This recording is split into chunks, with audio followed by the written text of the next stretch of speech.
안녕하세요. 김 소장입니다. 안녕하세요. 강사원입니다. 선생님, 요즘 많은 분들이 내 집 마련에 대한 그런 꿈이 있잖아요. 네. 사실 요즘 집값이 엄청 높아지다 보니까 뭐 부모님의 도움을 받거나 아니면 엄청 고소득자분들 말고서는 이제 주택을 사실 때 대출을 한번 고려하실 것 같아요. 실제로도 얼마 전에 기사를 봤는데 이제 신혼부부 중에 90% 가까운 신혼부부가 이제 대출을 띄고서 대출을 받아서 이제 주택을 구입하시더라고요. 그만큼 한 번쯤은 다 이제 대출을 고려하실 것 같은데, 오늘은 이제 뭐 주택담보대출을 받을 때 이제 알고 있어야 되는 필수적인 이제 대출 용어들에 대해서 한번 이야기해 보면 좋을 것 같아요. 네, 선생님, 그럼 먼저 LTV 이거에 대해서 먼저 좀 설명 부탁드리겠습니다. 예, LTV는 론트 밸류 레이쇼의 약자고요. 우리말로 얘기하자면은 주택담보대출 비율. 주택의 담보 가치에 따라서 이제 대출 금액의 비율을 나타내는 거고요. 쉽게 좀 말씀드리자면은 내가 구매하고자 하는 집값 대비해서 은행에서 얼마까지를 빌릴 수 있는지를 나타내는 비율이라고 이해하시면 될 것 같아요.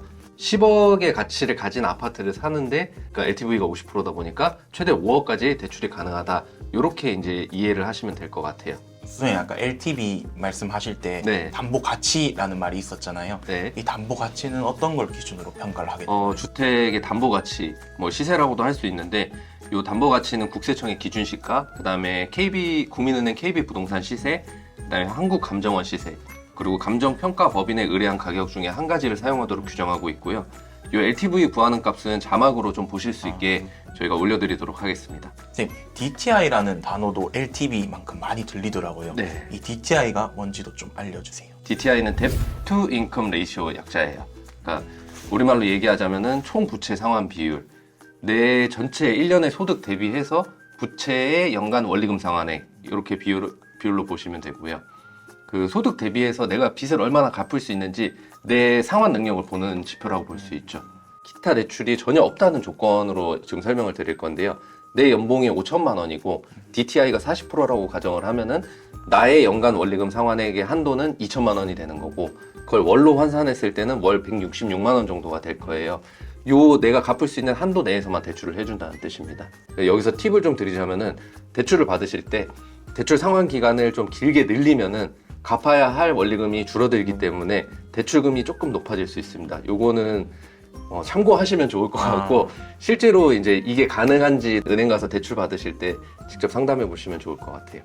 그리고 선생님, 그 DSR이라는 단어도 종종 들리더라고요. 근데 네. 제가 얼핏 듣기로는 DTI랑 되게 유사한 개념인데 좀 다른 점이 있더라고요. 그 DSR에 대한 설명도 좀 부탁드리고, 또 DTI에 대한 차이점도 같이 이렇게 좀 설명 부탁드리겠습니다. 네, DSR은 Debt Saving Ratio의 약자고요. 총 부채 원리금 상환 비율입니다. 그 산정 방식은 저희가 뭐 LTV, DTI 보시는 것처럼 좀 자막으로 띄워드릴 거고요. DTI랑 사실 DSR은 되게 비슷해요. 비슷하면서도 다른 점이 있는 게, 비슷한 점은 이제 소득 대비 부채를 나타내는 지표, 그러니까 결국은 상환 능력을 좀 보는 지표로 유사하기는 한데, DTI 같은 경우에는 주택담보대출을 제외하고 기타 대출에 이자 상환액까지만 체크를 하거든요. 근데 DSR은 다른 점은 이제 기타 대출이나 다른 주택담보대출의 원리금 상환액까지 체크를 하다 보니까 조금 더 빡빡한 규제라고 볼 수 있을 것 같아요. 따라서 DSR은 아무래도 이제 연간에 상환해야 될 돈이 그 DTI보다 조금 더 높게 책정이 되겠죠. 다른 대출의 이자만 이제 보는 거랑 원리금까지 같이 보는 거랑은 다르다 보니까, DSR은 그냥 아주 쉽게 말하면은 내가 가진 모든 빚을 다 합쳐서 이 사람의 상환 능력을 보는 거죠. 그거를 보고 이제 돈을 얼마를 빌려줄지를 은행에서 체크를 하는 거죠.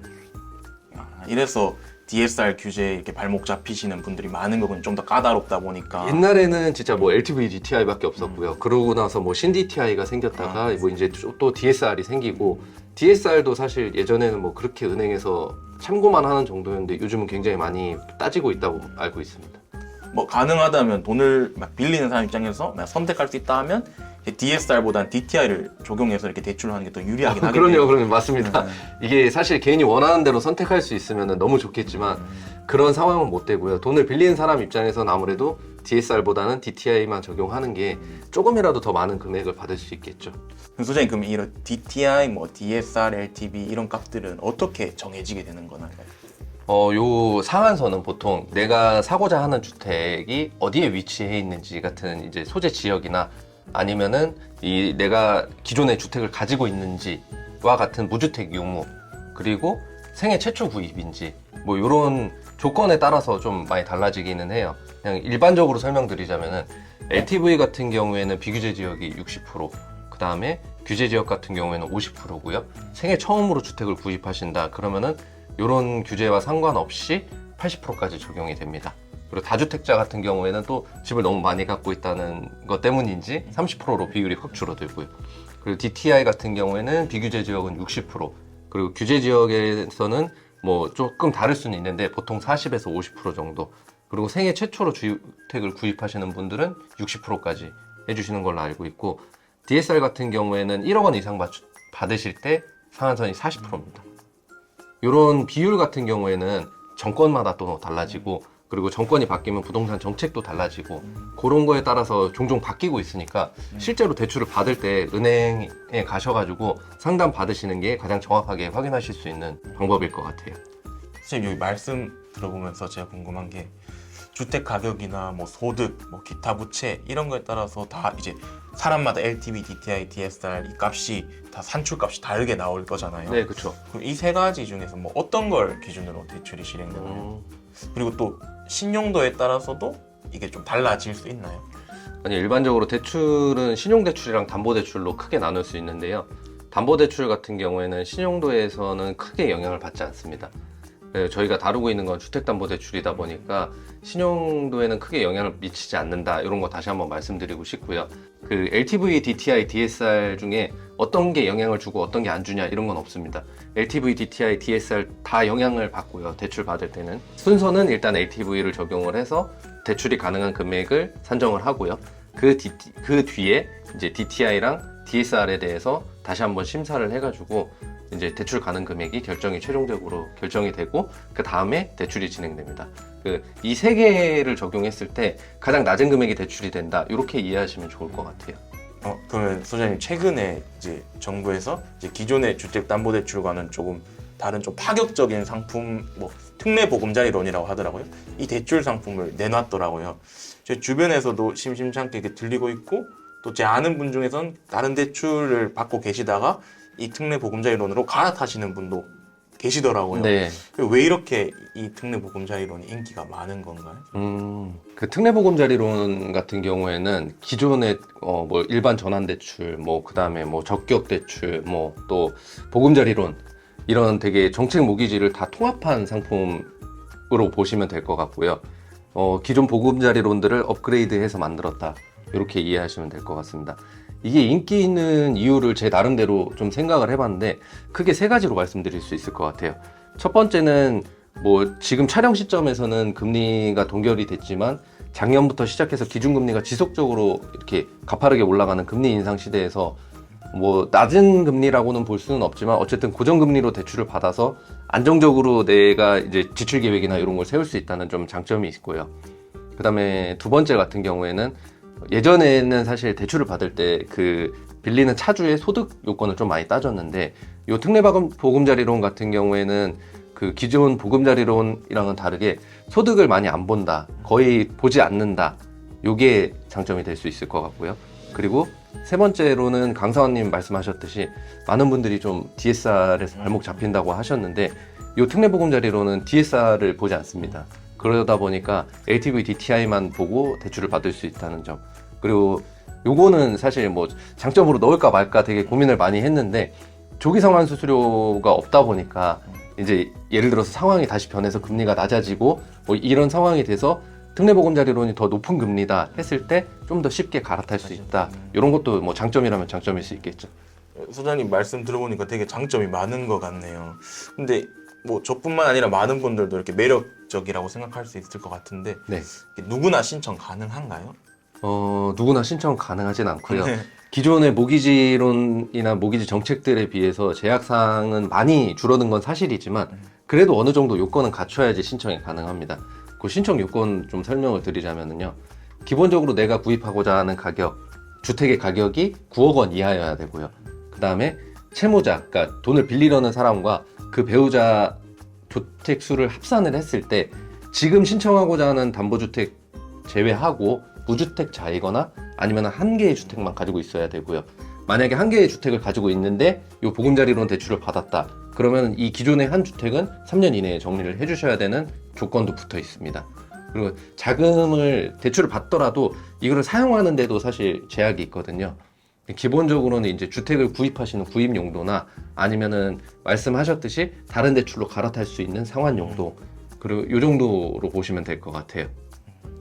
이렇게 혜택도 좋고 뭐 제약사항도 뭐 기존 대출들보다 뭐 기준이 완화됐는데도 네. 만약에 이제 금리가 뭐 높다 그러면 되게 무용지물일 것 같아요. 이렇게 쓸모가 없을 것 같아요. 금리는 어떻게 되나요? 또 그리고 DSR은 적용 안 받는다고 하셨으니까 뭐 LTV나 DTI 같은 경우에는 한 몇 % 정도까지 적용을 받게 되나요? 표를 좀 보면서 말씀을 드릴게요. 먼저 대출 한도는 최대 5억 원입니다. LTV 같은 경우에는 상한선이 최대 70%. 생애 최초로 주택을 구입하시는 분들이 특례보금자리론을 이용하실 때에는 최대 80%까지. 그리고 DTI는 60%로 기존의 주택담보대출이랑은 조금 높은 정도, 비슷한 수준이라고 보시면 되고요. 금리 같은 경우에는 제일 기본 금리가 주택 가격이 6억 원 이상이거나 아니면 빌리려는 차주의 소득이 1억이 넘는 경우에는 일반형 상품으로 분리가 되고요. 4.25%에서 4.55%까지. 그리고 주택의 가격이 6억 원 이하이면서 소득 또한 1억 원 이하인 경우에 이제 0.1%씩 조금 금리가 낮아져가지고 4.15%부터 4.45%까지 약간 우대형 상품을 이용하실 수 있고요. 그 다음에 이제 저소득 청년이나 신혼 가구나 아니면은 좀 사회적 배려층들처럼 우대 혜택을 받으면은 우대형의 경우 최대 3.25%까지, 일반형의 경우에는 최대 4.15%까지 금리를 낮춰서 상품을 이용하실 수 있습니다. 이런 걸 보면은 기존 주택담보대출하고 비교해서 확실히 낮은 금리로 대출을 받을 수 있죠. 소장님 말씀 들어보니까 꽤 메리트가 있는 상품인 것 같은데 소장님 개인적으로는 뭐 괜찮다고 보시는 것은 어떻게? 뭐 개인적인 견해를 말씀드리는 게 상당히 조심스러울 수는 있는데 이거를 그냥 진짜 대출을 받기 위한 실수요자들한테는 더없이 좋은 상품이라고 생각은 합니다. 근데 개인적으로 대출은 안 받으면 가장 좋지만 받아야 한다면 가장 적게 받는 게 좋다는 생각이고, 요 정책 같은 경우에도 약간은 뭐 부동산 하시는 입장에서는 좀 빚을 내서라도 주택을 구입을 장려하는 정책이라고 생각이 되어서 아주 좋게만은 보지는 않는데, 뭐 그래도 이게 정말 필요한 사람한테는 좋은 제도일 수 있으니까요. 그래도 이 특례보금자리론이 2023년 1월 30일부터 딱 1년간만 한시적으로 운영한다고 하더라고요. 전체 공급액도 또 정해져 있으니까 이제 혹시 관심 있으신 분은 꼼꼼하게 알아보시고 네, 잘 활용하시면 좋을 것 같습니다. 맞습니다. 선생님 오늘 너무 좋은 말씀 감사합니다. 네, 감사합니다. 저희는 다음 영상에서 더 유익하고 실용적인 정보로 찾아뵙겠습니다. 감사합니다.